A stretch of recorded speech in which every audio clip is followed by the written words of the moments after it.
marriage, family, child rearing, the millennial generation, trends in society, politics, economics, business, religious liberty, the Constitution, public policy, foreign policy, military policy, tensions in the Middle East, abortion, homosexuality, pornography, sexual ethics, media, technology, history, and America's godly heritage. We talk about anything that affects your faith, your family, or your freedom. So don't go anywhere, because Point of View starts right now.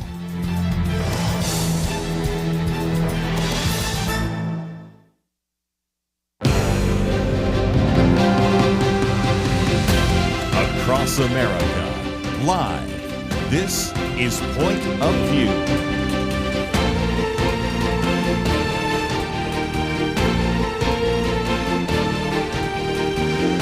And now, Kerby Anderson. Thank you for joining me. It is a weekend edition. We have Around the Round Table, Kelly Shackelford and Penna Dexter, and we will be talking about lots of issues in the news.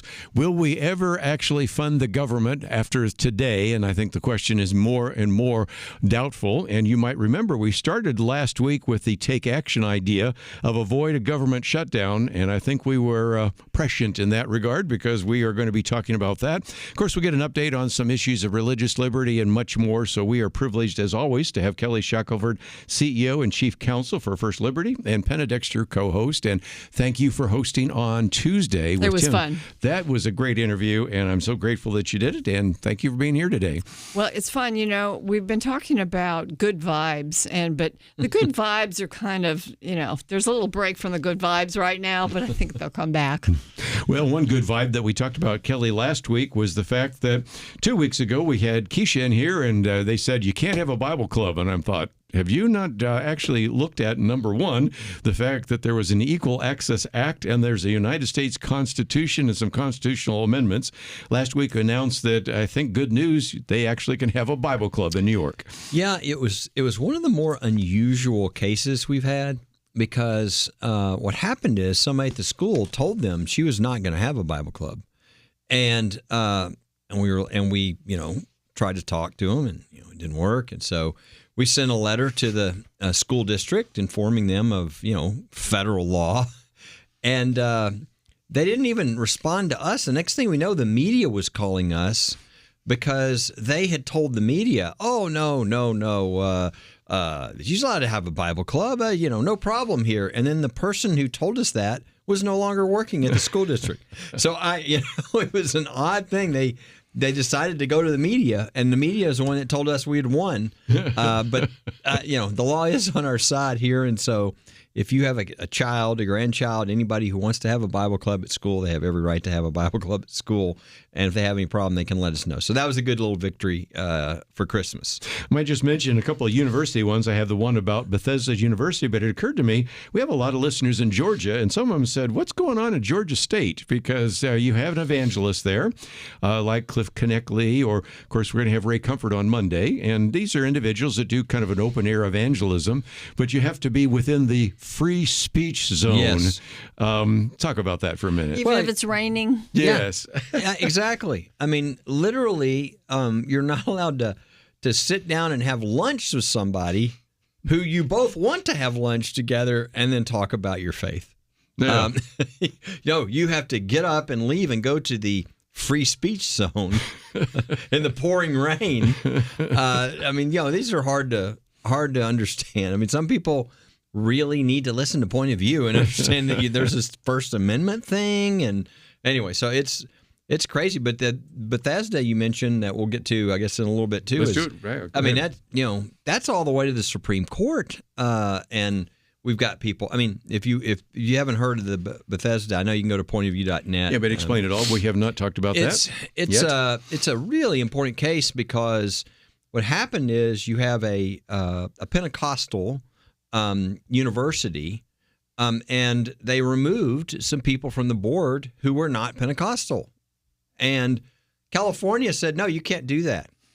So the state is going to tell you who the board of your religious organization can be.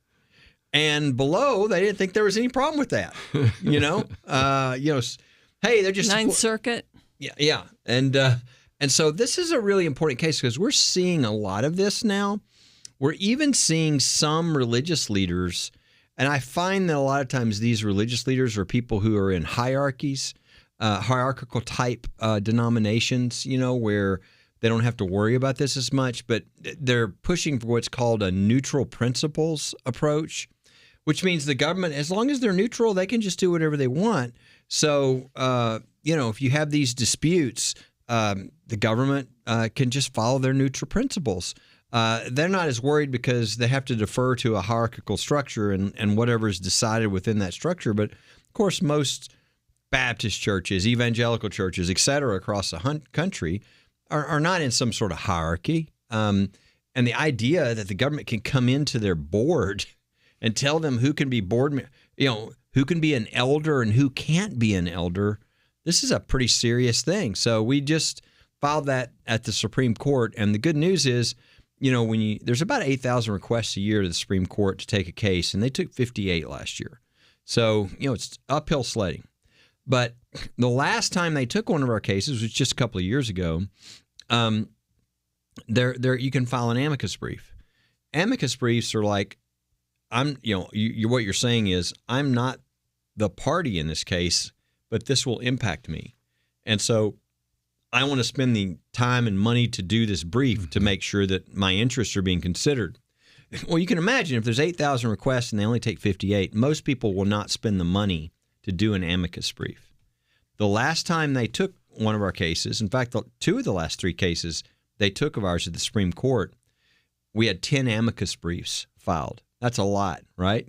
On Bethesda, this week we had 10 amicus briefs filed. So that shoots it way up in possibilities of the court granting it. And if it does, it could be a really good decision protecting the rights of the church as well as every religious organization to run their organization as their theology teaches and with the leaders that they want to choose.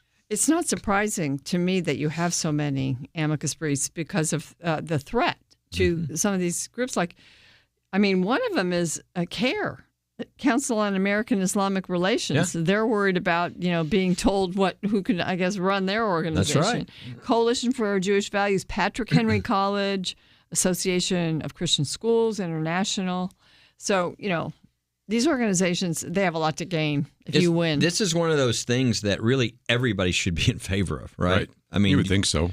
It's kind of basic, right? Do you want your organization to be able to pick the people who actually believe in what your organization is about, especially when it comes to theology, for heaven's sakes. So this is a very important case, and it's one I really hope the court will take because I think they haven't taken one of these in a long time.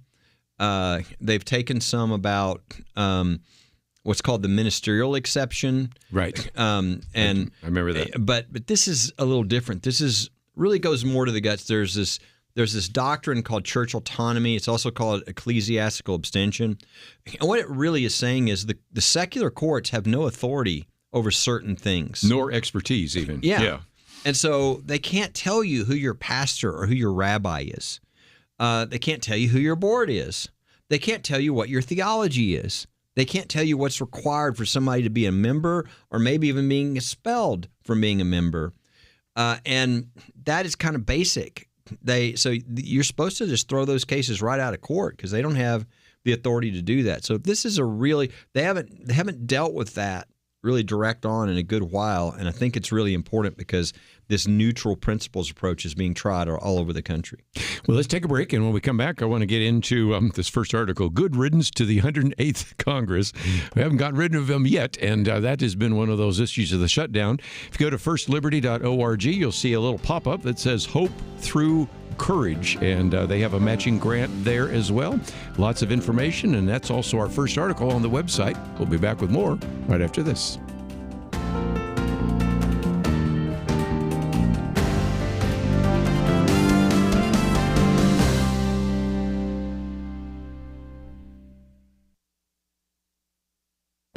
This is Viewpoints with Kerby Anderson. During this Christmas week, we've been providing a theological perspective on some of the classic Christmas carols, but today I thought we might look at a contemporary song associated with the Christmas story. Mary Did You Know is a Christmas song addressing Mary, the mother of Jesus. The lyrics were written by Mark Lowry in 1984. The music was written by Buddy Green in 1991. It was originally recorded by Michael English in his 1991 solo album. The song asks many questions. None of the questions are answered in the song. Instead, the lyrics poetically invite the listener to contemplate the relationship between Mary and her newborn divine son. It implies that she may not have understood what would unfold. That is possible since Jesus humbled himself to live as we do. The Bible tells us in Philippians 2 that Jesus emptied himself, taking the form of a bondservant and being made in the likeness of men. The first stanza begins with these questions. Mary, did you know that your baby boy will one day walk on water? Mary, did you know that your baby boy will save our sons and daughters? Did you know that your baby boy has come to make you new? This child that you delivered will soon deliver you. The last stanza ends with these questions. Mary, did you know that your baby boy is Lord of all creation? Mary, did you know that your baby boy will one day rule the nations? Did you know that your baby boy is heaven's perfect lamb? This sleeping child you're holding is the great I Am. These questions cause us to reflect on the wonder of the incarnation of Jesus. I'm Kerby Anderson, and that's my point of view.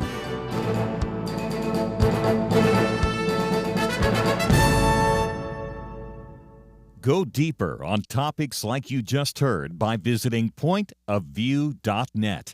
That's pointofview.net.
You're listening to Point of View, your listener-supported source for truth. Back once again, privileged to have in studio with us today Kelly Shackelford, Penna Dexter. My first article is from the editors of the Wall Street Journal about the only good word we can put in for the 118th Congress is that it was better than 117th because it did less policy harm.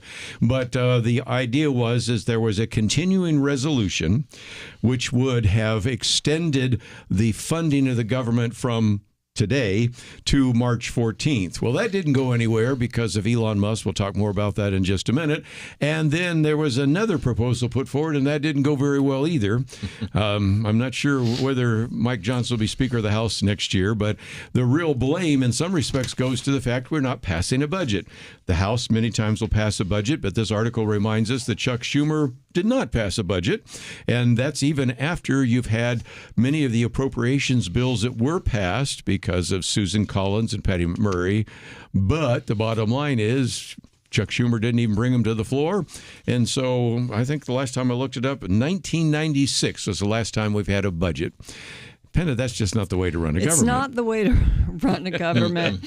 And, you know, I really think they do it on purpose, though, because they want it to be an emergency every time, because then you're under pressure. People have to vote for it to get home for Christmas. And, I heard Ted Cruz say today, oh, we're probably going to be voting on Christmas. Who knows? We might be.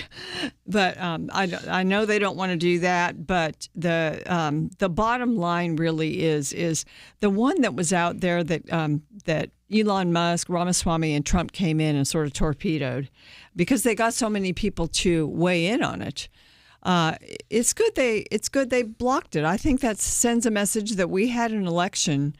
And even though that Congress isn't there yet, I mean, we don't really have an administration. We don't really have a president that's doing anything right now. So why not get in there and start setting the tone and sending a message that it's not going to be business as usual.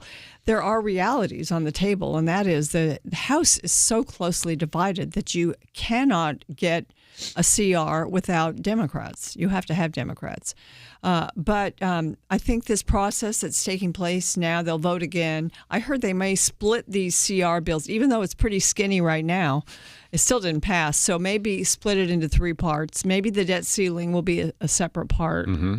Because Trump has required, as part of it, that there be a suspension of the debt ceiling. And some Republicans really don't want that, which I get that. But there's a couple things that are going to have to happen when they extend the tax cuts. And when they do that, it takes a while for those to affect the economy positively, which means sometimes your debt will go up for a while. But I have confidence that if they really do extend those tax cuts and even increase them, I mean, it affects the economy and we get growth and it turns out okay, but it takes time. Yeah, I mean, it's a mess, but it's a mess because they're not doing it the way it's supposed to be done, right? I mean, when was the last time we had a regular budget actually, passed? I mean, I think I saw 25 or 27 CRs in a row? Yeah, 1996 is the last budget I can find anyway. So that's a long time ago. That's the anywhere else where the person wasn't doing their job, they would have been fired by now. Yeah. You have to have a budget, First Liberty. Yeah. I have to have a budget. Everybody listening. Every state has to have a budget. Everybody listening to this show has a family budget. And you wouldn't just come up and just say, what have we spent last year? We'll just add 10% to that. And we'll just do Even that. though our income is like the same, flat. flat. Even though our bills are going up and, we're going bankrupt. And I mean, so it's crazy. And I think, look, I can't imagine being Mike Johnson. Oh. It's an impossible position. That's a job I don't want. And so I've heard people, very critical of him and wanting him replaced and all this. I think that's really silly. What Mike Johnson was trying to do, that first bill, which was so bad, he just, this has already been going on, right? All this horrible stuff has been going on for years. He was just saying, let's just keep it going for 3 months, get Trump in here, and then we can blow everything up. And, some people didn't want to wait 3 months, and okay, that's fine. But I do think they're going to have a hard time getting everybody together because you just don't have, you don't have any leeway. There's no margin for Mike Johnson to get anything through. So I think it's going to be hard. The other thing is normally I would totally be against, taking the debt ceiling off, right? Because, I think it's $3 or $4 trillion more that, and, without any structural restraint on anything. So I understand the Chip Roy argument on that. However, if there's anything, look, I don't necessarily, and I don't think we should all trust Donald Trump to do anything he wants, right? But he's a pretty darn good negotiator. And I think it's very clear that on this debt ceiling, he needs that taken off so he can negotiate. Because otherwise, Chuck Schumer has all the power over him because he's run up against this debt ceiling. So if he looked at this, and he's been working on this, he's pretty savvy with his negotiating. He said, I need the debt ceiling removed. And so I think the Republicans should have and should fall in line and make sure he has that so he can properly negotiate, because he's going to go for the tax cuts first. And then, let's start changing everything. Let's start getting back to a government that's actually, fiscally a little more under control. But, let's be honest. There's no way we're going to deal with the problems we have until you deal with Medicaid, Social Security, all those, and nobody wants to touch any of that. So I didn't even know that these numbers were as high as they are, but there's 2 kinds of spending: mandatory, discretionary. Mandatory spending is the things like Social Security, Medicare. They're on autopilot, and also the interest on the national debt. Those things comprise 72% of the outlays. Discretionary is 28%. That's what the Congress votes on. So Kelly is absolutely spot on, and no one will really touch it. But these entitlement programs have to be dealt with at some point. My husband and I were talking about it today, that, anybody in our age group, I mean, some people aren't going to suffer more than others. But frankly, if you think about the next generations, something has to be done, whether it's raising age limits, lowering the cost of living increases. It doesn't have to be a terribly, terribly painful thing, but something that it would cause everybody some pain. And again, back to what Penna was saying, for anybody who wants to write some of this down, essentially DOGE, the Department of Government Efficiency, can only really deal with 28% of the budget because 72% is on autopilot. If you want some of the numbers right now, we're at $36,249 billion, because I got the debt clock up here. And as Penna points out, when you add in Social Security, Medicare, also defense, probably not going to be touched. And of course, we have to pay the interest. That's where you come up with that number.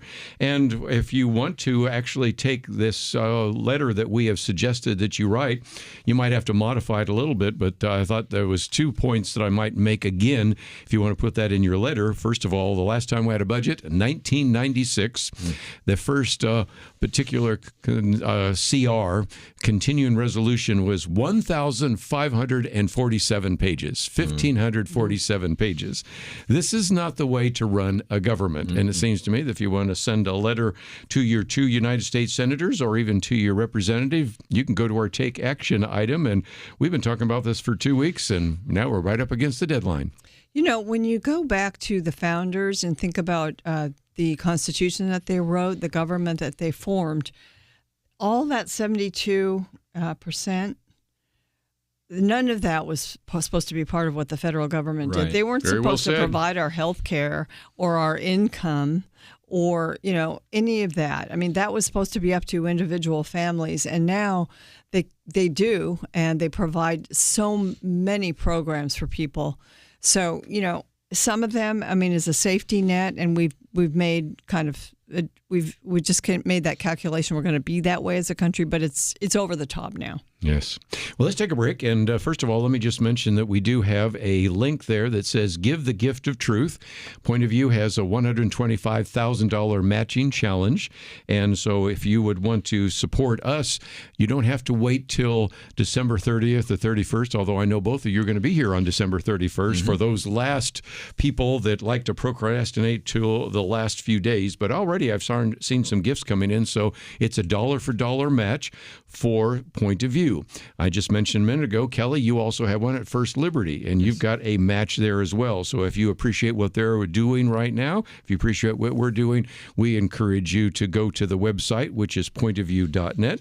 And we'll come back and get into some other issues, because Kelly raised some good issues about what can happen, because right now, if you really want to pass anything, you have 219 House Republicans, 211 Democrats. What does Mike Johnson have to do in the next few days? We'll talk about that right after this. If you have ever wondered what kind of impact you have when you give to Point of View, let me introduce you to Bill. His story is a perfect illustration. Well, I've been a supporter of Point of View since the 70s, and I appreciate the fact that truth and love are discussed equally and that God's Word never changes. We have 4 generations in my family who have been taught these things, these truths, and the 5th generation we've just been blessed with, who I'm sure will be blessed by this ministry also. So I just appreciate the fact that it's solid, it's truthful, it's honest, and there's no changing God's Word. And that is the kind of multi-generational impact you have when you support Point of View. So give today. Equip the next generation with the clarity of God's unchanging Word. You can give online at pointofview.net or call us at 1-800-347-5151. That's pointofview.net and 800-347-5151. Point of View will continue after this.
You are listening to Point of View.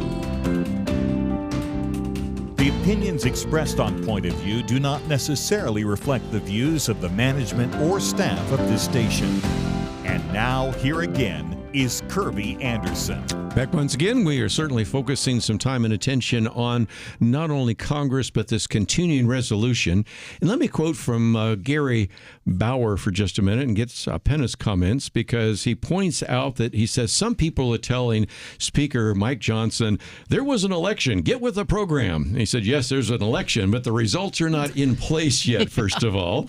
And as I pointed out just a minute ago, if I've counted correctly here, you have you need basically enough votes, and of course House Republicans have 219, and so it is not possible to pass a budget without getting some Democrats to come along.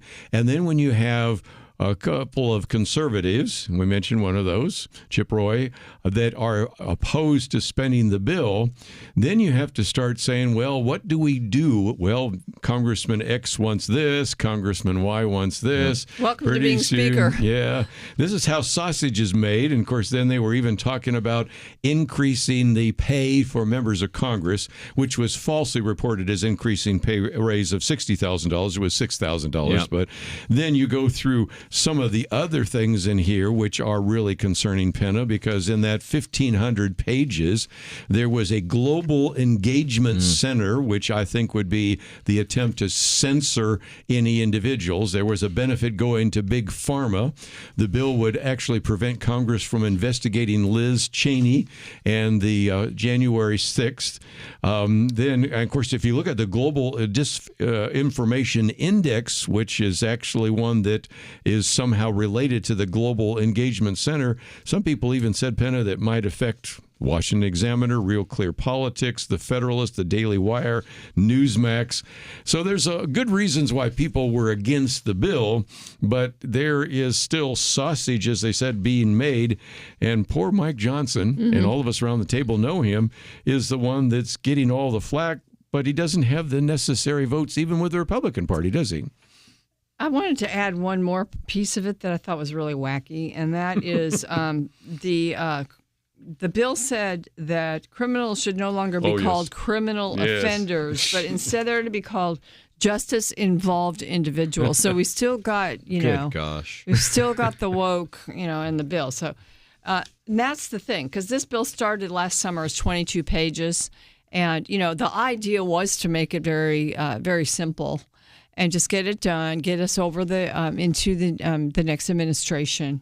And, I think also, this is what the Doge guys, Ramaswamy and Musk, are trying to get Trump in charge instead of the left, even now, and make sure that the stage is not set to have to battle and deal with all these woke ideas and all this spending, So I don't know.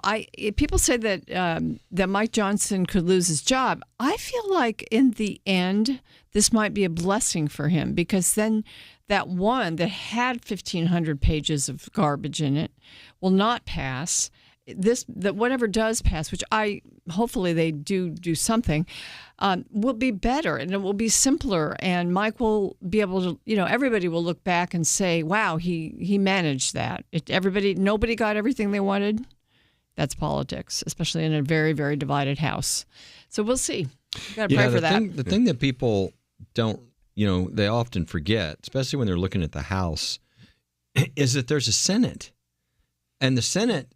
Number one, even if we were, past January 20th or even January 3rd, I guess, the Senate, even when it's Republican controlled, 53-47, you still can't do anything without 60 votes. Mm-hmm.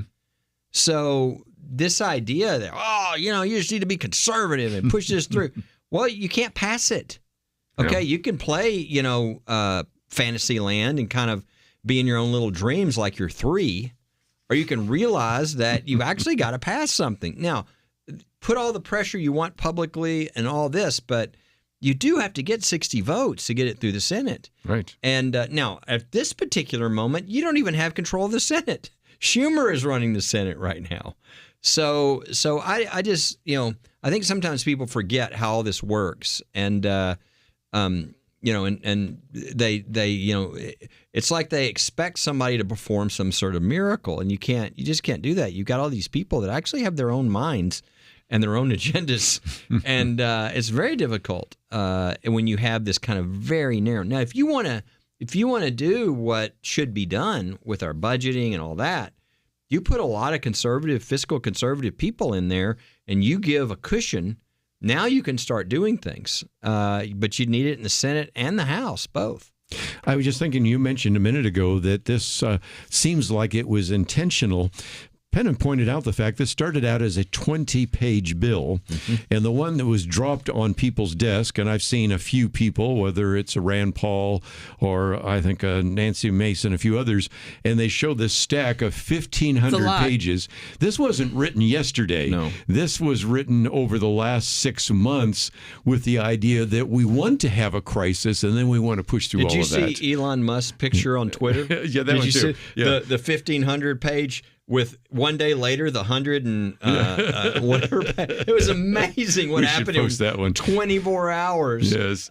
Just miraculous. The other thing that hasn't been talked about a lot, but I have a feeling has something to do with this is, in the past you drop these 1,500 pages bills and people don't have a chance to read them, but now with AI, I think that had something to do with this. Yes. I think people have tools now where they can hit a button and it can start finding all kinds of things that expose. Giving you a summary. Yeah, and they could the bullet points. Go through there and find things that you're looking for. It's all about your search and what you're asking for. So I think AI probably has something to do with this as well, although it hadn't been talked about a lot. One other aspect of that is the new media per se. I've heard Dan Bongino and others talk about that. In the old days, and since we're old enough to remember Walter Cronkite days, or days in which we didn't have social media, didn't have the internet, some of these things would be passed and nobody would know what was in them. The old, we'll have to pass it to find what's in it, Nancy Pelosi comment. And now people can have access to it because it's digitized. And like you said, AI can help them, but also people can find out by going to X, because it's no longer controlled by the left, it's controlled by Elon Musk, and all that information pops up there. And I think some members of Congress the other day, they were saying, is there a actual increase in pay for us? I didn't know that. Yeah, I think they did know that, but they had to pretend like they didn't know that was stuck in the bill there, and that was called to their attention by everybody from CNN to people on social media. So things have changed rather dramatically, don't you think? Yes, I do think they've changed. And, the other part of this is the threat of a shutdown. I mean, if Jeff Mateer were here, he'd go ahead. I do think it's problematic. I mean, shutting the government down is not a good thing. But people have been bringing up in this particular time period that we had a shutdown of all kinds of things in the country that was imposed by the government under COVID. And, how can the left talk about a shutdown being a problem when you used a shutdown as your solution? It wasn't a good solution; it did a lot of damage. But shutdowns usually are never as bad as everybody. It's not the boogeyman that everyone thinks it is. I wonder. I really wonder why the strategy for the House isn't to, really strip this down to one issue at a time. Right. I think that's what they're thinking about now. Start with funding the military, and then dare anybody to vote against it. Start with, after that, the hurricane relief money, and just go one by one and force people to vote. I mean, I don't know why they don't do that, except, they're probably going to be there to Christmas, but still, I think that would really expose a lot of what's going on. And I think a lot of people would have a hard time voting against those things. I think so. And Penna, your point's well taken. When they talk about a shutdown, essential personnel still show up, military still there, all sorts of things happen, even during a, quote, shutdown, which we're just a few hours away from, aren't we? Yes, and everybody gets paid. Some government employees get paid later, but they haven't worked either. They've been kept out of their job. So, there's some pain here and there. There is. and there should be, because we've got to have an incentive to do the right thing. But I think, the Republicans are going to have to, and I don't think it's just going to tar them at this point early on, or actually at the end of an administration. I don't think the shutdown is, it's not quite the stick that it sometimes is. Let's take a break. When we come back over the next about hour and a half or hour and 15 minutes, the word trust is going to come up a lot. We're going to talk about drones and some of that. We're going to talk about some of the revelations of the media.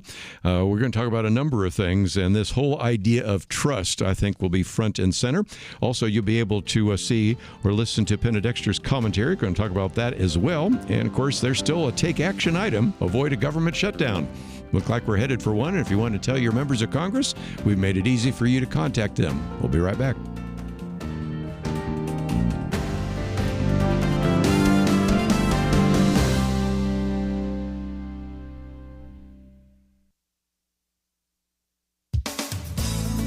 The massive National Defense Authorization Act passed the U.S. House of Representatives last week. The Washington Stand reports that the bill takes a sincere stab at some of the worst forms of military wokeness. The bill was a compromise, but the election results spoke volumes to senators who previously insisted on expanding the draft to women and on rolling back Biden transgender policies. The Washington Stand calls this a Christmas miracle. The legislation strips out Senate language that would have required women to register for the draft. Representative Chip Roy and Senator Josh Hawley led against this effort to draft our daughters, which Representative Roy says is just nonsense in a country of 330 million people. Speaker Mike Johnson included a provision that blocks minor children of members of the military from receiving puberty blockers, hormones, and gender mutilation surgeries through military health insurer TRICARE. The speaker said taxpayer dollars should never be used to support procedures and treatments that could permanently harm and sterilize young people. Stats from the National Library of Medicine reveal that the hormones and drugs required by a transgender person cost upwards of $3,700 per person per year. Transition surgeries cost from $20,000 to $150,000 depending upon their complexity. Also, according to the Washington Stand, sources from inside the Trump camp say priority number one is weeding out the thousands of gender-confused troops this administration welcomed into the ranks under the guise of inclusion. The necessity for constant care of a transgender soldier curtails the ability for that person to deploy overseas. Family Research Council's senior fellow for national defense, Lieutenant Colonel Robert McGinnis, says that's an extravagance the Pentagon cannot afford. The woke regime in the military must be rooted out. The sooner we get rid of the distractions and financial drain resulting from the current transgender policy, the better. For Point of View, I'm Penna Dexter.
You're listening to Point of View, your listener-supported source for truth. Back once again, one of the things we're going to be talking about now for a while is trust.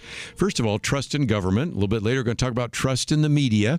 One of the articles we posted by our friend Victor Davis Hanson, he said New Jersey is now subject to stop an almost sensational civilian reports of swarms of nocturnal drones crossing the city skies and violating the airspace. And then he kind of takes you through the whole list of, oh, these are just hobbyists, or maybe it actually are real drones, but they're not dangerous.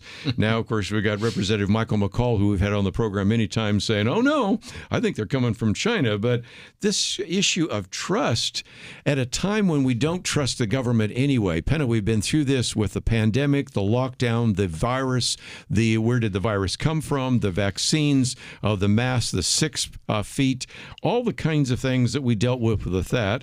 And then we've had, as we'll talk about a little bit later, people just assuring us that the current president, Joe Biden, is at the top of his game mentally, and there is nothing to be worried about. And this one is just one more reminder of the fact that the American people just don't trust the government. Well, I think we'd all be crazy if we did. And today, in the Wall Street Journal, there was a huge spread on what the administration and the White House did to basically cover up and facilitate Biden being president, but not being president. And I mean, it was amazing everything they had to do, and nobody can say that, well, we didn't know, because they were really jumping through hoops to do things for him that he couldn't do, and just make him be able to, get places where he needed to be, and talking for him. He didn't even have contact with his cabinet members very often. Even the Afghanistan decision. Mm-hmm. One head of a committee of the House wanted to get in touch with him and talk to him before the trigger was pulled on that. He could never, ever get in touch with the president or the White House to be able to talk to them until, it was all done and all the egg was on their face. So why should we now trust a government that tells us, trust us because these things are flying over you and we just don't want you to worry about it. I don't trust that. Yeah, I think it's, look, none of us really trust the government a lot, right? But I'll say this, I think it's more who's running the government. I think people really don't trust the Biden administration because they lied to us so much. Afghanistan was a total success. I mean, they said that after it was over, right? They said, as of, just a couple of months ago, the economy is great. Inflation is transitory. There's like such a long list of these that we could go through where they just lied over and over. Biden is sharp as a tack. And we're watching him. Well, this article it was obvious they did not think that. Yeah, no one thought that. And so I think that the people know they cannot believe the Biden administration. Now, let's say we flip past January 20th and we have this drone situation. I think people do trust Trump. If he doesn't know what it is, he's going to shoot it out of the sky. I do think they trust him in that way. And so on the drone thing, I think these guys are just pathological liars, and they've just been lying the whole time over and over again in ways that every American can see.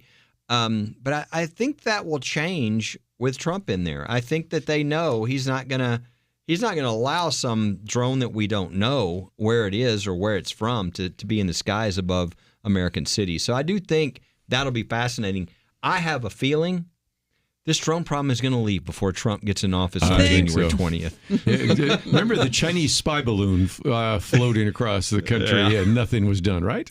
When I look at the principle of left and right, the left, they think that they just want power. They think that they're smarter. Marlon used to always say, they just think that they're smarter than we are and we're dumb and they need to rule. And on something like this, it really gives you that feeling. Like, just don't worry about drones flying. And now it's just going into places all over the country, not just New Jersey, but New Jersey's bad enough. If you live there, can you only imagine that you're supposed to believe that, we've got this. So, but they won't tell you anything else about it. I think Trump, one thing about him is he's very open.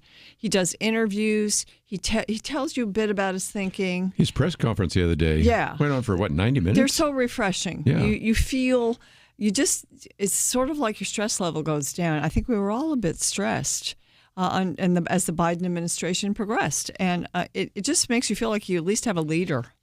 And I think last time he got talked out of being completely open in certain areas. I mean, for instance, he said going in that it was going to be time to release the JFK files, and he was going to do that. He didn't do it. So somebody clearly talked. Now, he said this time he will do it. Yeah. And but there were a number of those type things that happened where somehow the intelligence community talked him out of some things. And I don't think they will be able to talk him out of this time. I don't think Tulsi will be doing that. No, you got Tulsi and Ratcliffe. Yeah, John Ratcliffe. They're not going to put up with that. No. So I think that he's always been kind of, definitely open because you know what you get with Trump. I will say one thing that I haven't heard talked about recently, but I think there's clearly, this is a different Trump. He is not, we've so forgotten that the old Trump, every day, if not every other day, he would say something and everybody would go, don't say that. I mean, when's the last time you can remember that? You're kind of happy with what he says today. Yeah. He's saying things that are outrageous, but they're actually good. Saying to Trudeau in his negotiations that we'll just make Canada the 51st state. I mean, that's something that most people would never say, right? Only Trump. Only Trump. Well, we know him well enough to know that, he says things like that. Yep. And Byron York made that argument that he's not trying to respond on social media to every comment that he dislikes or something like that. So that is the case. Since we're talking about drones, we're going to probably move on to another topic. Michael McCall's been on this program with us before, chairman of the House Foreign Affairs Committee. And he, at least in the New York Post, has argued that, and other places, that these are probably spy drones from China. And for many of us right now writing the article that you won't get until 2025 in Outlook on Russia, you can see that because let's take all the facts. First of all, if you look at the 19 military bases, China right now is buying up large sections of land right next to these 19 U.S. military bases. And again, I'll come back to the New York Post article. 17 of those 19 bases have reported what? Drone incursions. So if you start following the possibility, and we also know that there are a lot of Chinese nationals that have come across the border, you can see, and of course, if you read the book, which I don't recommend for the faint-hearted right now, but I've been reading Gordon Chang's book, Plan Red. I will scare you like nothing else because he's got all the goods and all the things China wants to do, and there's the difference. Joe Biden doesn't want to do anything to have China upset with him. Donald Trump, not so much. Right. Invited him to the inauguration, but he has no problem at all calling out China. Matter of fact, said there's going to be a very large tariff if China doesn't clean up their act. So I think that's the difference in administrations, don't you think? Yes, I do think it is. And, sometimes when Trump says things and they start to sink in with leaders, it takes a little while, but they change their behavior. So we'll see. Yeah. 51st state. I just thought that was so hilarious.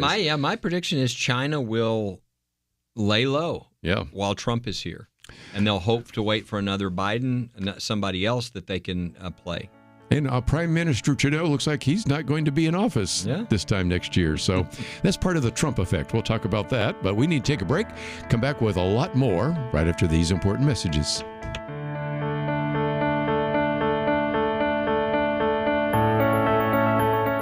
Our nation is experiencing a major realignment right now. Political and cultural frameworks are shifting.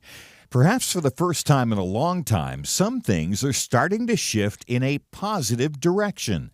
But as this political and cultural realignment takes place, another realignment is desperately needed, a realignment to God's Word. Data shows that few Americans' worldview is aligned with biblical truth, but you can help change that by partnering with Point of View, where God's truth comes first. When you support Point of View, every dollar you give ensures that a biblical perspective is accessible to listeners across the nation and around the world every day. Right now, every dollar you give will go especially far because every dollar you give through December will be matched up to $118,000. So give today at pointofview.net or call 1-800-347-5151. That's pointofview.net and 800-347-5151. Point of View will continue after this.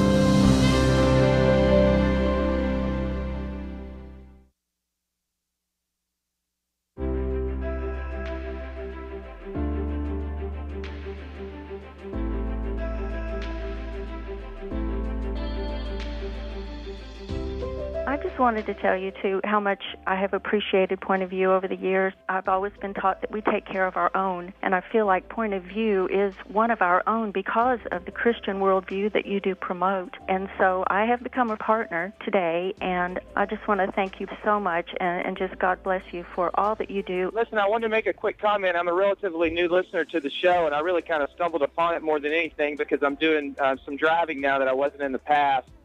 And my comment really is, I think you guys and gals are more right on about the assessment of this country right now than anything I've heard.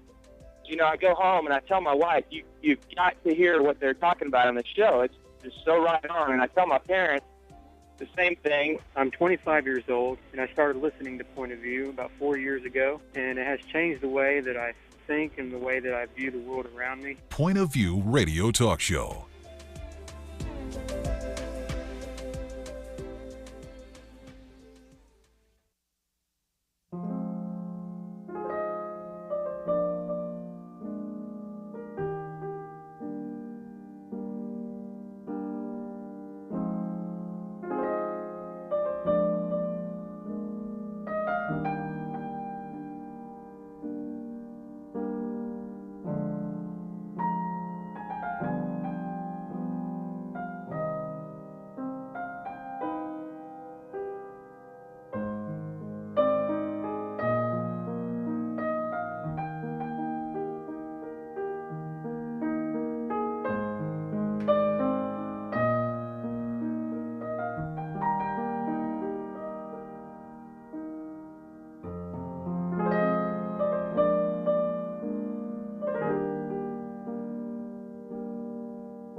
Hi, this is Kerby Anderson. You know, each day we take on the tough issues and provide a biblical perspective to them. The topics we cover are wide-ranging. Apologetics, theology, prophecy, creation and evolution, intelligent design, marriage, family, child-rearing, the millennial generation, trends in society, politics, economics, business, religious liberty, the Constitution, public policy, foreign policy, military policy, tensions in the Middle East, abortion, homosexuality, pornography, sexual ethics, media, technology, history, and America's godly heritage. We talk about anything that affects your faith, your family, or your freedom. So don't go anywhere, because Point of View continues right now.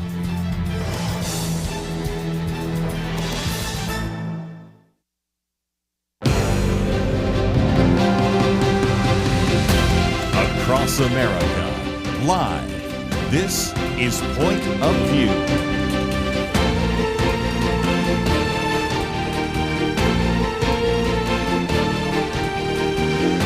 And now, Kerby Anderson. Second hour today, and if you'd like to join with us, let me encourage you to go to the website, pointofview.net. There's a place where you can find some of these articles. There's a place where you can, of course, leave a note if you'd like to do so. And, of course, we have the take action item on this idea of avoiding a government shutdown, which seems virtually certain now, but we'll see how that plays out. And when we're back here on Monday, we'll talk about that a little bit.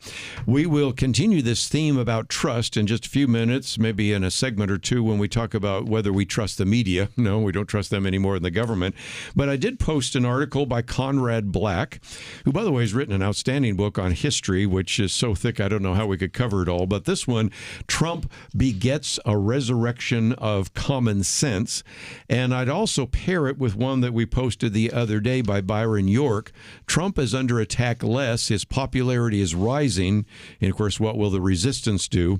And Robert Knight has written a good piece on what the resistance might be. But one of the things, Penn, I thought we'd just talk about for a minute, since Kelly sort of brought it up, is that Donald Trump is enjoying a little more of a honeymoon than he did back in 2018 and on there, because there were just a lot of things 2016, I should say, and then even in 2017. And as a result, there is maybe less attack, not the least of which maybe due to the fact that he won not only the popular vote, but the electoral vote. But also, I think there is a different Donald Trump. And some of that is maybe due to the assassination. Some of it's due to being out of office 4 years and recognizing what needs to happen in order to move the country forward, and maybe just turn a blind eye to some of the things that he used to make social media comments about. What are your thoughts? He doesn't make social media. Well, he still uses social media, but as much the focus of his communication. And he had Russiagate start before he was even in the White House, during all the transition and all of that time. So the attacks began coming, and so his whole presidency, he had that. I think if that was happening right now, it wouldn't throw him off as much as it did then, but that would throw anyone off. It was hard, and he had to battle against it and still do the job of being president. So that was hard. The other part was he'd never been president. He'd never held political office.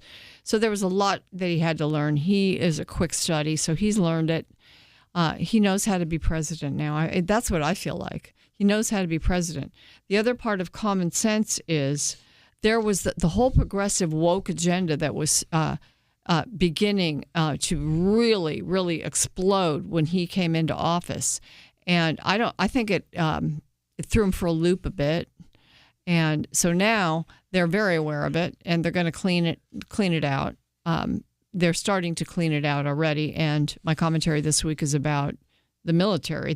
Surprisingly enough, there's some really good things in the defense authorization bill about that, and so. I just think it's a better place. We all grow, and he grew. Even in your 70s, you can get more mature. He did.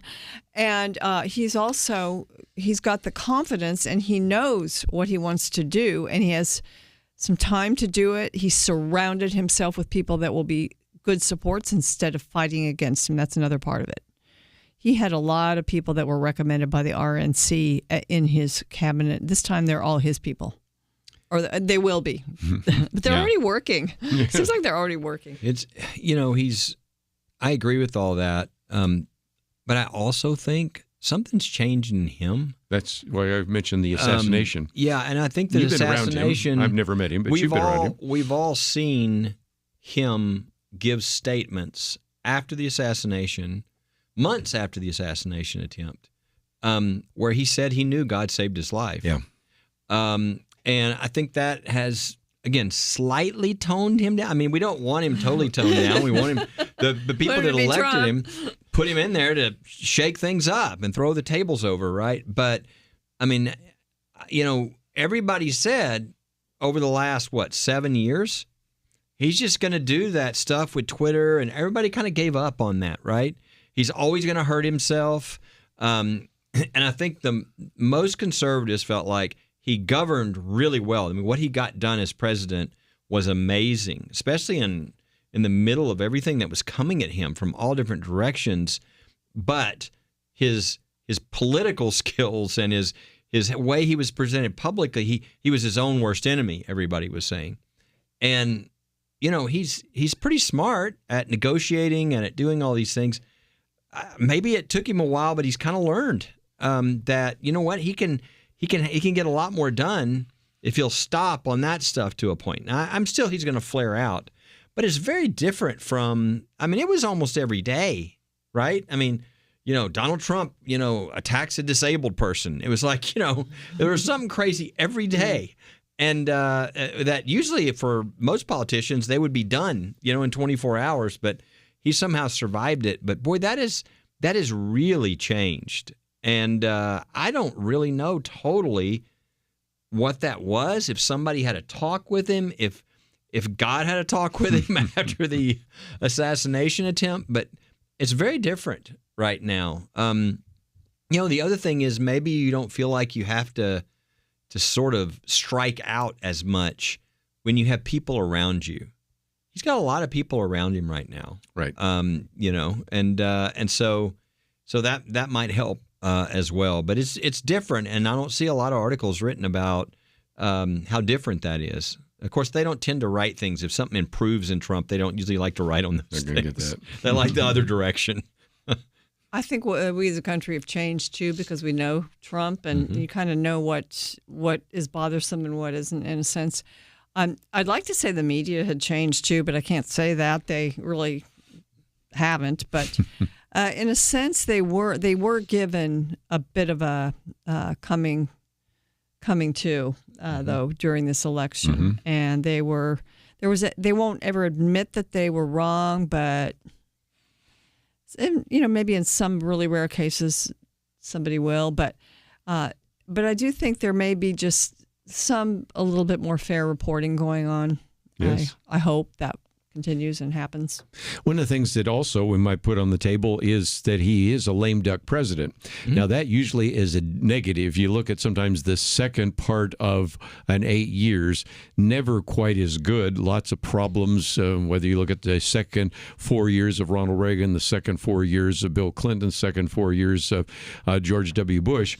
But there's been a gap. He's been out of office for 4 years. Now he's in office. And in some respects, this might be freeing because he is not running for re-election. Everybody knows he's not running for re-election. And he knows that I have really only about 2 years, realistically, to get anything done that I'm going to get done. And so they hit the ground running.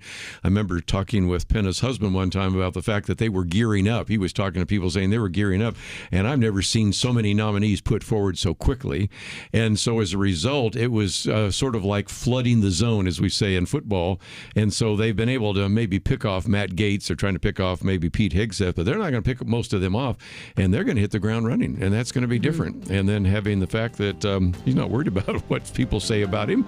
He's going to just do what he thinks is right, and we'll see how that unfolds. Let's take a break. We've got more to cover. We'll do that right after this.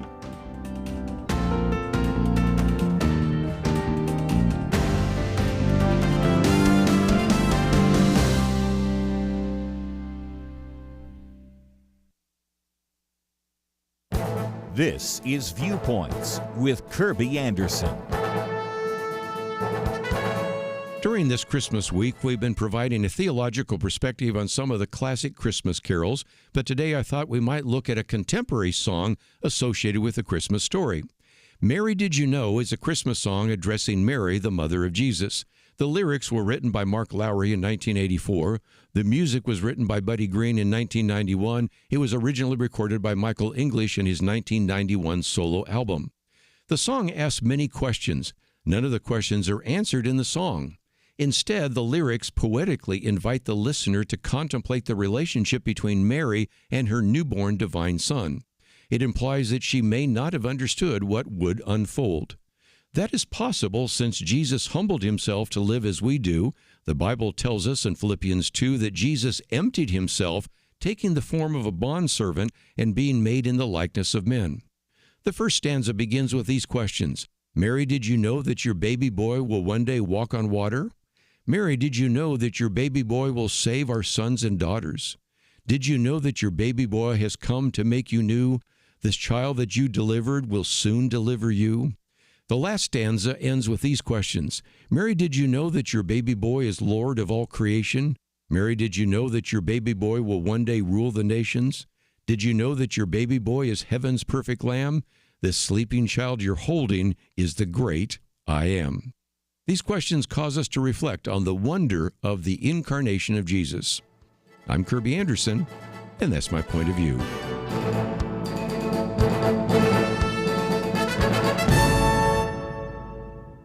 Go deeper on topics like you just heard by visiting pointofview.net. That's pointofview.net.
You're listening to Point of View, your listener-supported source for truth. Back once again in the studio with us today, Penna Dexter and Kelly Shackelford. Thought we'd talk about whether or not to trust the media. Of course, you know what the answer is on that.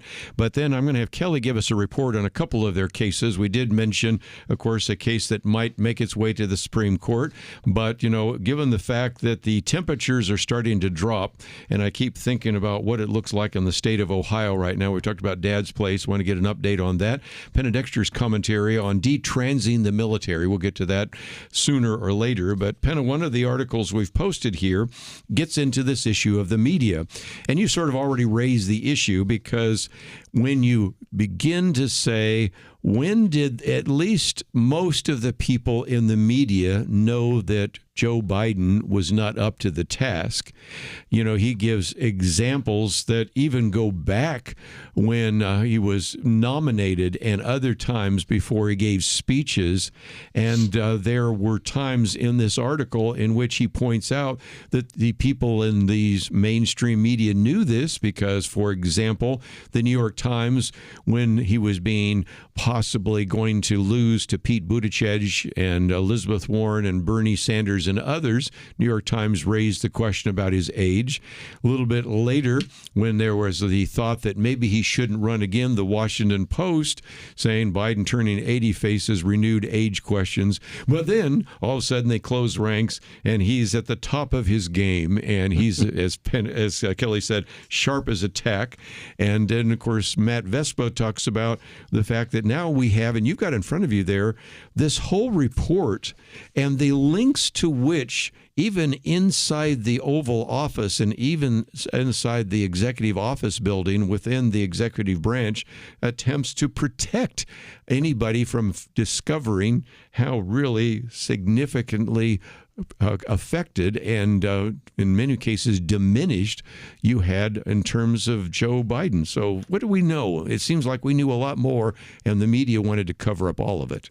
Well, it was Jeffrey Blahar starts this article asking readers, when did they know?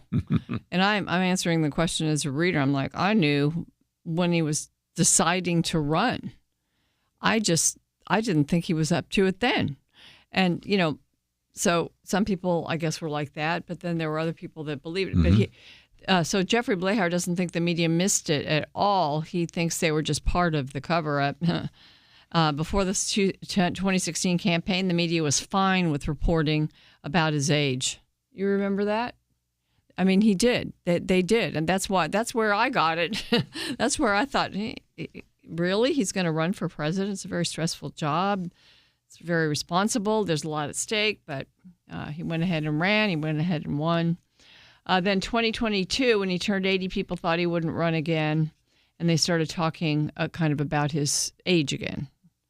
But then he decided to, and the media changed its treatment a little bit. But then when they started talking about it, of course, they got right on board. The mainstream media did and started covering it up again. And little Miss Karine Jean-Pierre, she was just leading the charge there, wasn't she? Yes. Covering things up. Once it became impossible to conceal his diminished state after the debate, they really did flood the coverage with his problems, and everybody, you could tell the Democrats were worried. Then the media echoed that, and it was out there, and so, to hear, and I think it really hurt Kamala. I think it was one. They say the trans issue was the reason. I think a big reason was the fact that how can you trust her? We've been talking about it on this program today. How can you trust somebody to be president when they covered and facilitated that hoax on the American people? And she really did. And so many other people did. I mentioned that Wall Street Journal spread today. I just read it before I came to the studio, so we didn't post that today. But you could go and maybe try to find that. I think it's paywalled, but if you can get it from anyone that's a subscriber, get it, because it goes deeply into what people did to really either make him be able to do his job, speak for him, shield him. Jill Biden did so much of his campaigning during the campaign. One of her press guys even said it to the audience that she's put in more campaign hours than he has, and he got in big trouble for doing that because that was, diminishing Joe Biden. So there was so much that they did to cover it, and it really was, I would call it a hoax. And they really they put one over on a lot of people.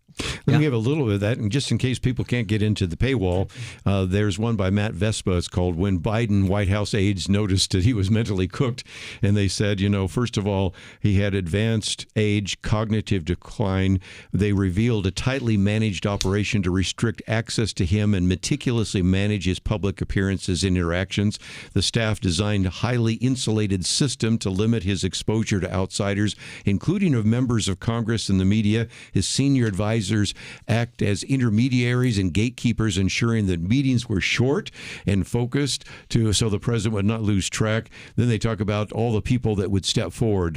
National Security Advisor Jake Sullivan, National Economic Council Lael Brainerd, and others, because that was the case. And so if the president was having an off day, meetings could be scrapped altogether. In other words, you've heard of some people when they're dying of cancer, they said he had good days or bad days. Well, if he had just a bad day cognitive, they would just cancel every single one of the meetings. And yet the press, seeing that those meetings were originally on the schedule and were canceled, didn't even ask questions about that. Yeah, I guess people believe what they want to believe, but I thought you had to be really dumb to not know that he had a problem from day one. And this article says he had problems from day one. Yeah. My wife was furious at Jill Biden. Yes. Because my wife's mom had dementia and saw that. And so why would you, what a horrible thing to do to put somebody in their latter years when they're suffering in this way, in this situation. Just really, she was furious. And, but I mean, we knew, I mean, again, I understand how if you're a fan of Joe Biden in the earlier ages, or you're a fan of just the party and you want it to be a certain way, sometimes you can convince yourself. But man, that couldn't last very long if you're watching it all. Him walk the wrong ways away from the podium, the look on his face, just total confusion, not knowing which. I mean, there were so many of these. There were literally hundreds and hundreds of these. And I mean, this is so weird. For some reason, people had to see it in the debate to realize what everybody else saw for the last 3 years. But all of a sudden they realized, oh my gosh, what they were saying on those other channels is true. They never bothered to look for themselves and really be neutral with it. But it's really Wow. This should never happen in America. This should not happen. And I'll tell you, one of the problems that the Democrats have, that for the sake of the country, they have to correct, is this non-democratic process they go through where they force somebody on the rest of the party. Joe Biden was not allowed to have anybody run against him, right? Before that, it was the superdelegates. And, I mean, they keep ginning the game so that the people in the Democratic Party do not pick their leader. And this is how you get somebody that's totally incompetent, because whoever the pickers are, the American people are not going to allow this type of a pick when you know who it is. And they forced it on him, and they forced Kamala on him. Well, they might have had a different candidate instead of Kamala if they'd had a democratic process for when he did step down. They probably would have had somebody better, and things might have been different. And competition, look, our whole system, our legal system, our free market system is all about, we believe that if there's freedom and if people get to see and get to check and get to push and get to argue different sides, we come to the truth more often. We find out what the truth is. If one side is like, Jell-O, it doesn't help. I mean, you got one side coming with their arguments and nobody's on the other side. That sharp back and forth is what our country is all about. But when I'm just thankful. I mean, this could easily happen on the Republican side, but It hasn't. They've actually let, them pick their own party leader. But the Democrats have not been doing that. And it's I blame what's happened here in part on that. They forced him on the country. They decide who they think will be best. And then, they tell their party, well, we're not going to allow you to pick anybody else. And nobody's allowed to run against him in a primary. And that's really, really unhealthy for the country. Starting to see a number of Democrats talking about that. Both I've seen them on YouTube, and my kids sometimes show me some of the TikTok stuff in which they're just simply saying, they did it to Hillary Clinton, and then they did it again to Kamala Harris. And I thought we had a democracy here, and it's the party leaders that are actually making the choices. Let's take a break. We have a lot more to cover. We'll do that right after this. If you have ever wondered what kind of impact you have when you give to Point of View, let me introduce you to Bill. His story is a perfect illustration. Well, I've been a supporter of Point of View since the 70s, and I appreciate the fact that truth and love are discussed equally and that God's Word never changes.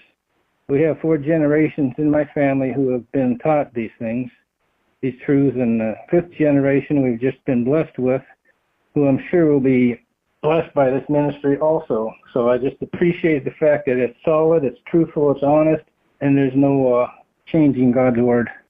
And that is the kind of multi-generational impact you have when you support Point of View. So give today. Equip the next generation with the clarity of God's unchanging Word.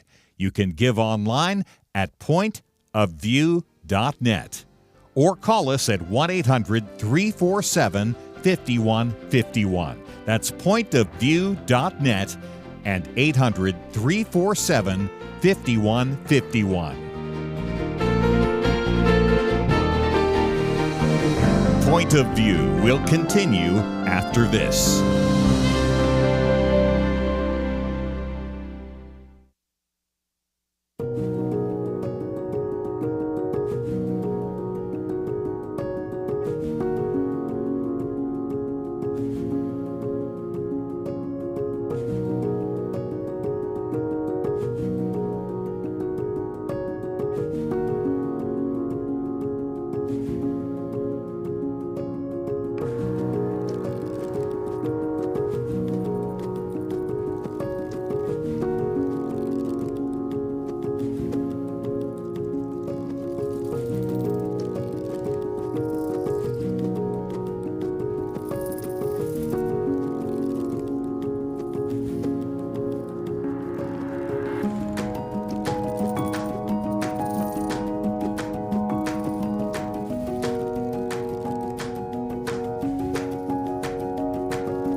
You are listening to Point of View.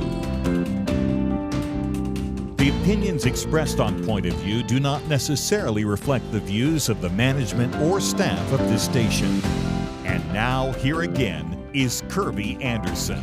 Final half hour today, and again, I would encourage you to find some of the articles we've posted. Karen came in here just a minute ago and said she's going to post the Wall Street Journal article that Penna was talking about, so you can read it for yourself. You probably have noticed that we've posted a fair number of articles because it's a wide-ranging conversation, but one of the other ones I thought about posting, and we did talk about it the other day, is what is happening at Dad's Place, which is in Bryan, Ohio. And again, it's almost, Kelly, hard to explain because we're talking about a pastor concerned about the homeless people. We even have a booklet on homelessness. And yet, because he has been willing to have the church open 24/7, very cold nights in Ohio, and going to be even colder over the next week or two, they at the state, and I guess at the city, I should say, the city level, have said, no, we're going to find criminal charges against you. And then you thought, well, certainly when we appeal that, common sense will break out. But that's not happened at all. No, he's in, Pastor Avell is in 3 different courts right now. Yes. He had a criminal trial. Again, I want you to think about this. This is a pastor with 19 criminal charges, because he refused to lock the doors of his church at night when it's -5 wind chill. I mean, a criminal charge. And by the way, people think, well, this is just a weird. No, I'm telling you, I don't understand it all yet. We have a whole bunch of these. They're breaking out so much that I'm watching them pop up, and they're not even our cases. They're just kind of happening everywhere, and there's other people bringing these cases because of what's happening. There's attacks on the church? Yes. All for over even the feeding people. For feeding people. Yes. That's another one of your cases. I've been doing this for 35 and a half years. This is hard to believe what's never going seen on. this. Yeah. And it gets worse because another judge in a civil trial against him ordered him to lock the doors and throw these people out on the streets. Now, I love God's timing.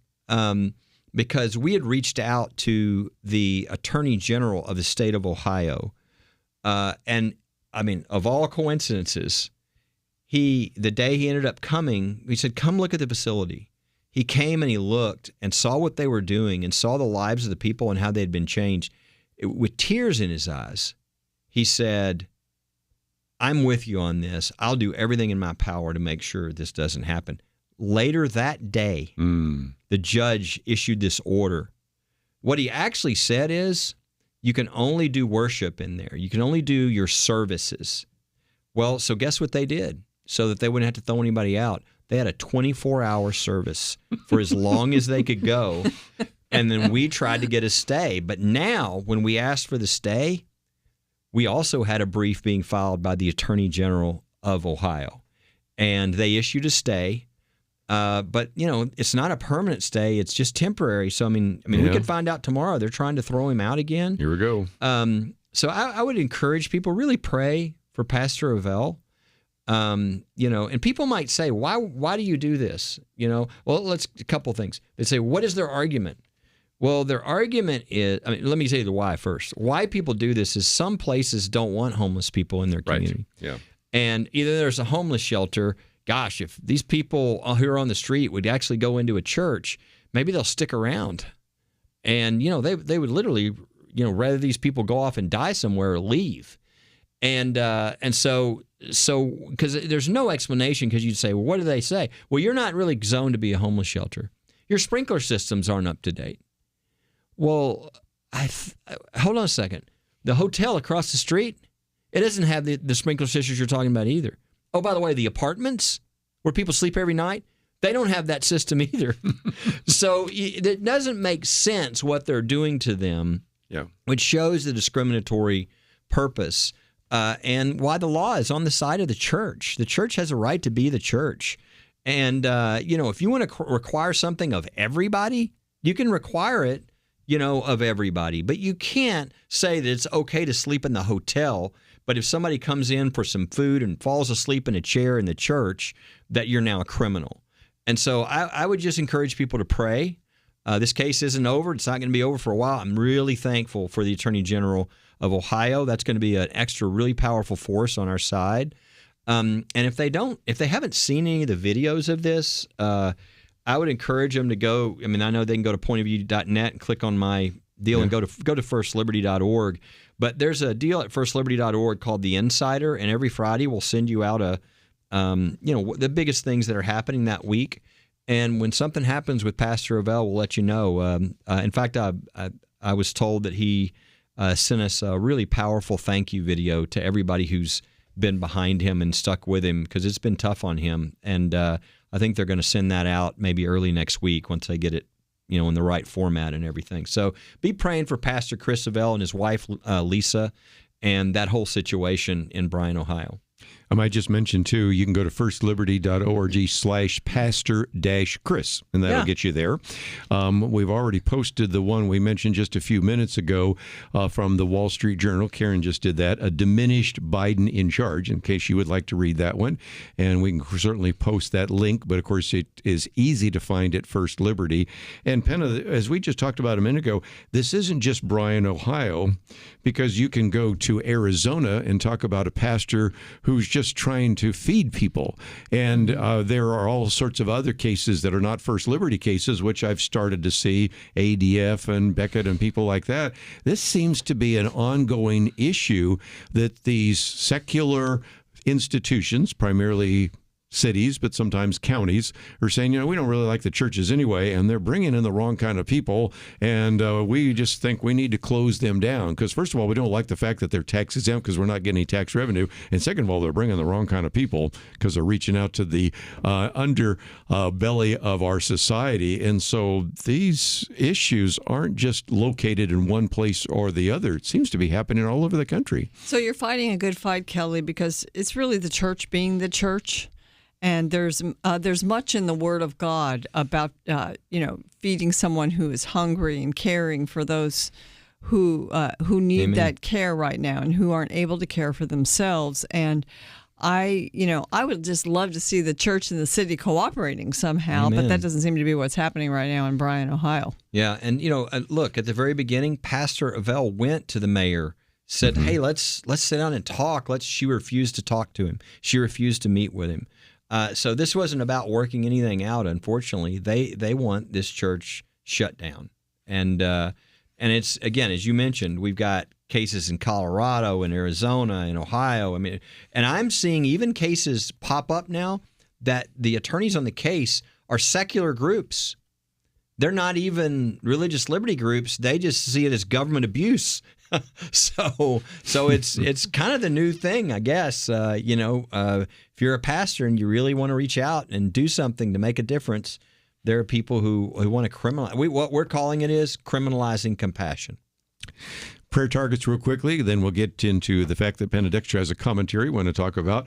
One prayer target, obviously, is Pastor Avell. Mm-hmm. We also talked about this particular case out of California that might go to the Supreme Court. We also have listeners that are in Stockton, California, and they might remember the story of the fire chief. That's a case that might go to the Supreme Court. Can you speak to that? Ron Hiddle. This is a guy who was fired because he was a Christian. I mean, it's pretty clear. But because of a really messed up Supreme Court decision that people misuse off the time in the lower courts, they would not even allow him to present his evidence before a jury. And so, of course, he's in a hostile place. I mean, he's in, California and the Ninth Circuit and all that. So you don't expect a lot of friendly. But we see it as a real opportunity to correct this whole problem. And so we've asked the Supreme Court to take it. We had a lot of outside groups come in and say this has to be corrected. If they do this, if the Supreme Court does take it and do that, this will affect every person of faith, their ability to be able to bring their lawsuit if there's religious discrimination in the workplace.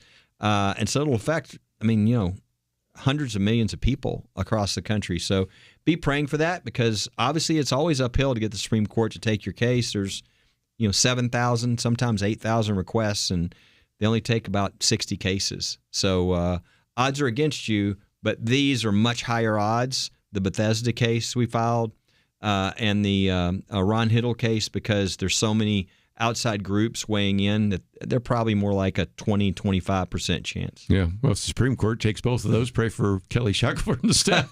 2 cases before the Supreme Court at the same time. You've done that before, but not recommended for most individuals. So let's take a break. Penna Dexter's commentary, you can listen to it right now if you'd like, if you're on a computer. If not, we have posted it. It's talking about detransing the military, and that has to do with this particular section to the National Defense Authorization Act that did pass the House of Representatives. That is 3 cheers for Mike Johnson there in that particular case, but we'll talk about that with her right after these important messages.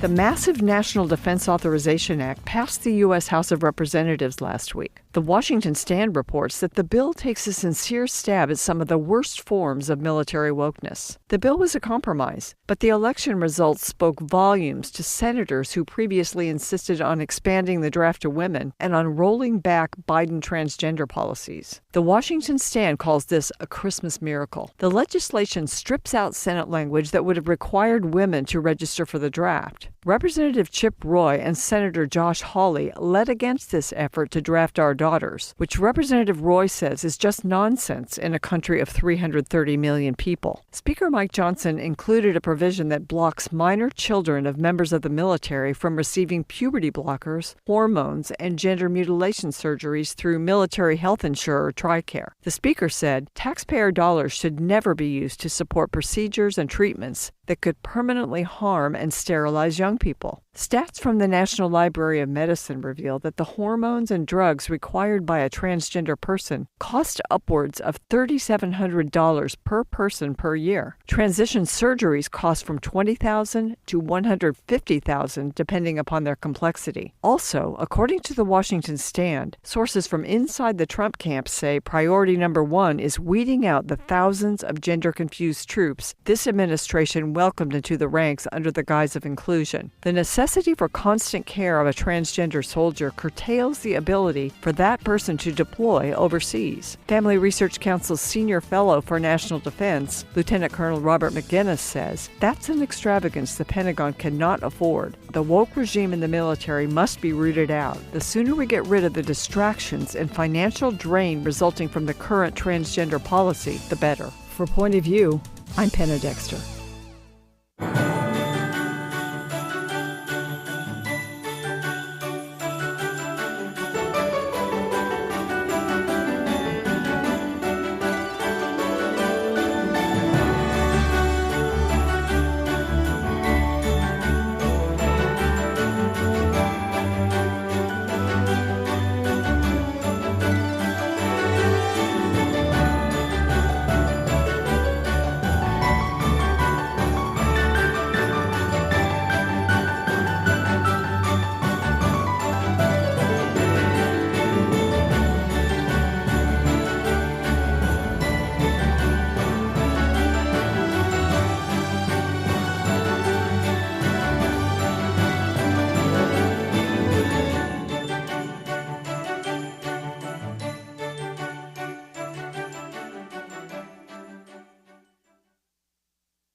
You're listening to Point of View, your listener-supported source for truth. Back for a few more minutes. Let me just mention that Monday, we will actually have an opportunity to continue still doing a live broadcast. Neil Shenvi will be with us as we talk about his book, Critical Dilemma. It was kind of funny because we had Paul Baraka here, and he said, you really need to do an interview with Neil Shenvi and his book, Critical Dilemma. And that's when my producer, Steve, said, we just booked him for that Monday. So, of course, we're going to have him on. We will also have Ray Comfort on, maybe maybe he can talk about what it's like to be on campus and have to stay within the free speech zone. And then we will be running a number of tapes. We'll have an interview I've done with Cal Thomas, one with Cindy Brinker-Simmons, a variety of other individuals. But then we will be back live on, of course, the day after Christmas, and that'll be a great opportunity to continue to focus on, of course, year-end giving. If you go to our website right now, you'll see Penna Dexter's piece on detransing the military. This week I've done some on various Christmas carols, O Little Town of Bethlehem and Hark the Herald Angels Sings, O Come, Emmanuel, I Heard the Bells, and In Mary Did You Know, which I thought at least would be one more contemporary. But Penna, yours is about the National Defense Authorization Act, and this is a victory which you probably wouldn't know about unless you listen to Point of View.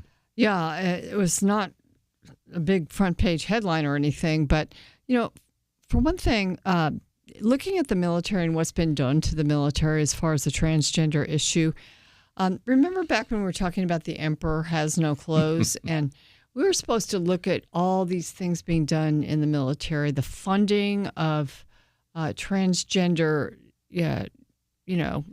gender changes for people that are serving in the military and their children. We're supposed to look at that and say, don't say anything. That's, transphobic. That's transphobic.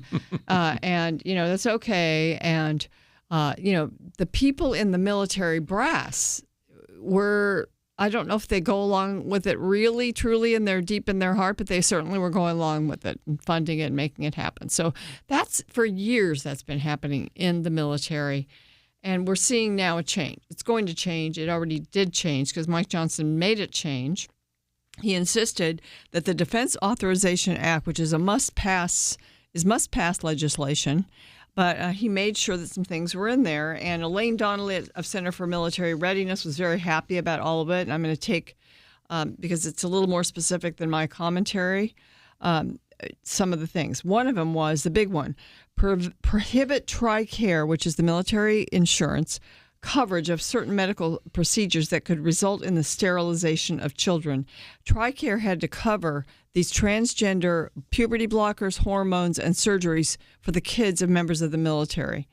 And there's a lot of kids wanting this. The members, there are enough of them, and that's bad enough. But then the kids, they're in the generation now where they're seeing online that this is going to fix all their problems. Certainly doesn't. Also, limit the establishment of new diversity, equity, and inclusion policies. The military has become very woke. Anytime you have a progressive agenda, they target the military to get it implemented because it's a top-down organization. And so that's been going on for years and percolating through the military, and now they have to limit the establishment of new ones. Of course, they have to start cleaning out the old ones, too. They'll be working on that. Here's this third one, defeat draft our daughters by dropping legislation that would have made selective service registration automatic for both young men and women. I've talked about this 2 or 3 times recently with Elaine Donnelly. And this was, to really basically draft women, to make them register for the draft. And if we ever have a draft, they would have to be drafted on a par with, which means they have to be able to go into combat. And, there have been protections that have been sort of weakening against women being in combat, and some are. And then also there's several others, but there's a good one, Kelly, you'll love. Prohibit funding for the misguided DOD Countering Extremism Working Group. You had a representative that had to go there and be accused of being an extremist when all he was doing was standing against DEI type stuff. Yeah, this is where, the liberals play politics with the military. It's really sad. Thank goodness. The first thing that the Secretary of Defense said was the greatest threat to the military when he came in was extremism in the military. And so they created this panel of these woke left-wing crazy people, and they put one person on there who wasn't. It was Mike Berry, who worked for us in charge of our military division. And he just kept asking every meeting, we got to define this extremism. If you're just going to talk that people are conservative or whatever, that's going to violate the First Amendment. So I'm assuming you're talking about some sort of violence or something. They refused to ever answer the question, and then they kicked him off the panel. So, and then this is the same military that we actually had to win this Navy. This year is when it finished out the Navy SEALs case. We would have lost 50,000 of our best military families. So thank goodness we're about to come to an end to this Department of Defense, and this is a great move in the right direction in this legislation. Yes, so Mike Johnson stood strong there. And I just want to add that another person standing strong about this is actually President-elect Trump. And he has said that he could actually basically throw a lot of transgender soldiers out of the military. And that, some people will say, that's so mean. How can you do that? And, that's because the emperor has no clothes. But they need to be gone. They don't deploy most of the time because they have to have so much medical care, and their medical care costs the American taxpayers so much. You got that. Yeah. So this Trump could do apparently via executive order, and he said that. I don't know what the timeline is on that, but the idea is to turn us into a lethal fighting force. That's what the military is supposed to be, not a laboratory for social experimentation. I just mentioned again, if you'd like to see Penna Dexter's commentary, it's there with all that facts and figures and some of that information, but she can certainly give you more if you need to. If you would want to sign up, it's there's a little button that says never miss a Viewpoints commentary, and of course hers would arrive in your inbox tomorrow. Mine will arrive today. But let me just, before we run out of time, Kelly, we're talking about the possibility of 2 Supreme Court cases, all sorts of other issues, and of course you have been very much involved in all the fights for religious liberty. If people want to support you, how can they do so? It's real easy. Just go to First Liberty, you spell it out, firstliberty.org, and there's a donate button. We're a 501c3 nonprofit, so tax deductible. And in addition to all the suits, the things that we're really going to be doing a lot of in addition to that next year is working on all these judges who the new administration, probably 150, will get on the court for life. So if you want to affect the future, that's really going to affect the future. Every issue we care about, but certainly religious freedom.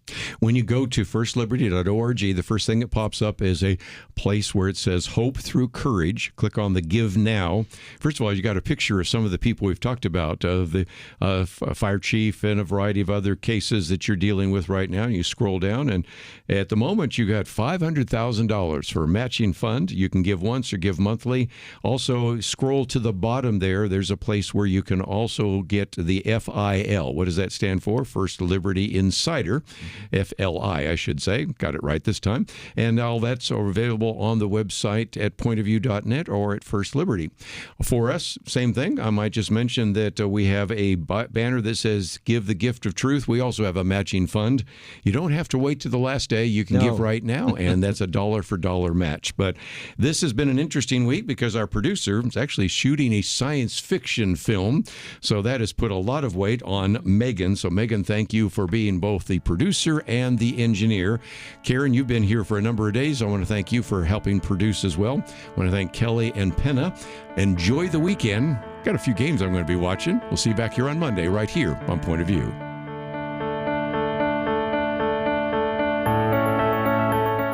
Our nation is experiencing a major realignment right now. Political and cultural frameworks are shifting. Perhaps for the first time in a long time, some things are starting to shift in a positive direction. But as this political and cultural realignment takes place, another realignment is desperately needed, a realignment to God's Word. Data shows that few Americans' worldview is aligned with biblical truth, but you can help change that by partnering with Point of View, where God's truth comes first. When you support Point of View, every dollar you give ensures that a biblical perspective is accessible to listeners across the nation and around the world every day. Right now, every dollar you give will go especially far because every dollar you give through December will be matched up to $118,000. So give today at pointofview.net or call 1-800-347-5151. That's pointofview.net and 800-347-5151. Point of View is produced by Point of View Ministries.